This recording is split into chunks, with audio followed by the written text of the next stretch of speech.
everyone, my name is Yakti Nurtafia Rahmawati, and in this video I will presentation about what is different between assessment and evaluation.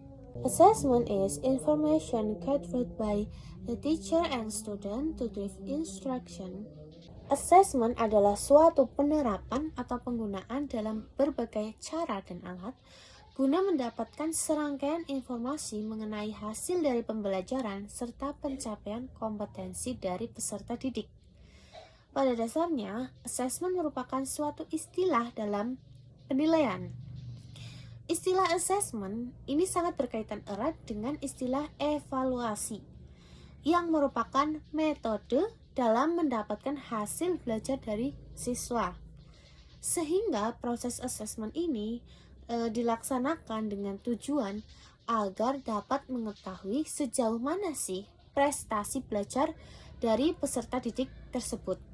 Di sini juga saya mengambil pengertian assessment dari A.S. Hornby. Assessment merupakan suatu upaya dalam menentukan nilai atau jumlah. Di sini juga saya mengambil pendapat dari Suchman. Assessment merupakan suatu proses dalam menentukan hasil yang telah dicapai dari beberapa kegiatan yang sudah direncanakan untuk mendukung tercapainya tujuan.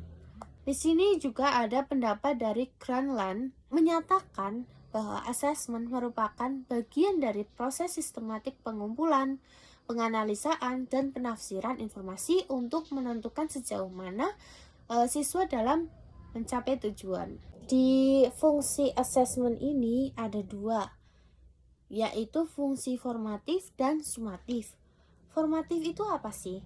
Formatif merupakan fungsi dari assessment ini yang digunakan untuk memberikan umpan balik atau feedback terhadap guru yang dijadikan dasar pada saat memperbaiki serta membenarkan proses pembelajaran dan juga mengadakan remedial bagi peserta didik. Nah, yang kedua yaitu fungsi sumatif.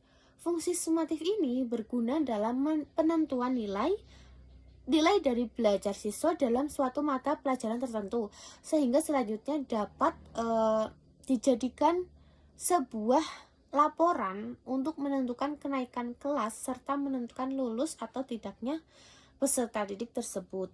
Di sini juga ada tujuan dari assessment. Di samping tadi fungsi-fungsi assessment yang berguna dalam menentukan nilai dan memberikan umpan balik atau feedback, di sini juga ada tujuan dari assessment, yaitu ada keeping track, checking up, finding out, and summing up. Di sini saya akan menjelaskan satu persatu mengenai dari tujuan assessment tersebut. Yang pertama yaitu keeping track. Keeping track itu bertujuan untuk menelusuri atau melacak proses belajar dari peserta didik yang mana sesuai dengan rencana pelaksanaan pembelajaran yang telah diterapkan. Nah, maka dalam hal ini, guru itu wajib mengumpulkan data dan informasi dalam kurun waktu tertentu dari berbagai jenis dan teknik penilaian agar mendapatkan gambaran suatu pencapaian dan kemajuan belajar dari si peserta didik tersebut. Yang kedua yaitu checking up. Checking up itu berguna untuk mengecek dari suatu pencapaian atau kemampuan peserta didik dalam proses belajar dan kekurangan-kekurangan dari peserta didik pada saat mengikuti proses pembelajaran. Dengan kata lain, guru itu bisa mengetahui bagian mana dari materi yang telah dikuasai peserta didik dan bagian mana dari materi yang belum dikuasain oleh peserta didik. Yang ketiga yaitu finding out. Finding out itu merupakan suatu proses mencari, menemukan, dan mendeteksi kekurangan, kesalahan, atau kelemahan dari peserta didik dalam proses belajar, sehingga guru dapat dengan tanggap dalam mencari alternatif untuk penyelesaiannya. Yang terakhir yaitu summing up. Summing up itu merupakan suatu cara dalam menyimpulkan tingkat penguasaan siswa terhadap kompetensi yang telah ditetapkan. Hasil dari penyimpulan ini yang mana dapat digunakan oleh guru dalam menyusun laporan kemajuan belajar ke berbagai pihak yang saling membutuhkan. Yang terakhir ada jenis-jenis dari assessment. Antara lain Yang pertama yaitu performance assessment, yang kedua yaitu penilaian portofolio dan penilaian proyek, yang ketiga yaitu product assessment dan self assessment. Yang pertama yaitu performance assessment. Performance assessment ini merupakan salah satu jenis assessment yang menyuruh peserta didik agar dapat melakukan demonstrasi bersamaan mengaplikasikan pengetahuan di berbagai studi yang dikehendakinya. Yang kedua yaitu ada penilaian portofolio dan penilaian proyek. Penilaian ini merupakan suatu tugas dalam bentuk investigasi yang diawali dengan pengumpulan. Nah, selanjutnya pengorganisasian dan evaluasi hingga dengan menyajikan data. Yang ketiga ada product assessment dan self assessment. Product assessment itu merupakan suatu proses penilaian keterampilan dengan cara membuat suatu produk tertentu. Sedangkan self assessment itu dilaksanakan sendiri oleh peserta didik maupun guru yang bersangkutan dalam kepentingan pengelolaan kegiatan belajar mengajar di kelas. Terakhir yaitu jenis assessment juga bisa dalam bentuk penilaian sikap dan penilaian dalam basis kelas. Contoh dari assessment ini sendiri yaitu bisa dengan pemberian tugas saat proses belajar mengajar atau dengan diadakannya UAS. Nah, penilaian ini dilakukan oleh guru berdasarkan yang mana berupa lembar jawab dalam tugas atau ujian. Guru memberikan nilai dapat berupa angka atau huruf terhadap hasil dari pekerjaan peserta didik tersebut.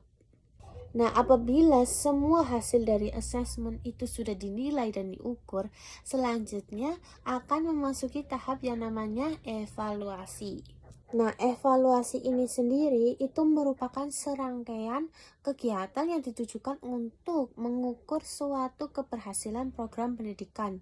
Tujuannya sama dengan assessment tadi, yaitu guna memperoleh feedback atau sebagai upaya untuk mengetahui berhasil tidaknya dari suatu proses belajar mengajar di kelas.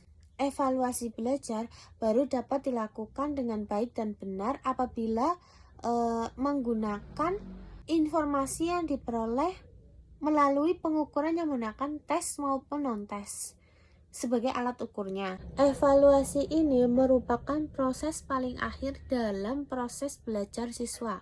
Nah, apabila seorang guru lebih jauh dalam menginterpretasikan skor sebagai hasil pengukuran tersebut dengan menggunakan standar tertentu untuk menentukan nilai atas dasar pertimbangan tertentu, maka kegiatan guru tersebut telah melangkah lebih jauh lagi menjadi evaluasi.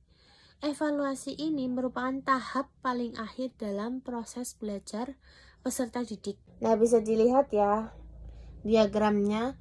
Evaluation mencakup semua dari testing, measurement, and assessment.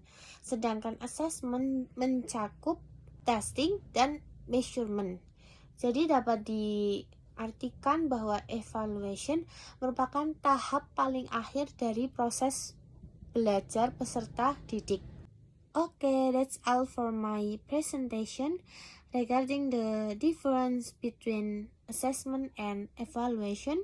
I hope it will be useful for you. Thank you.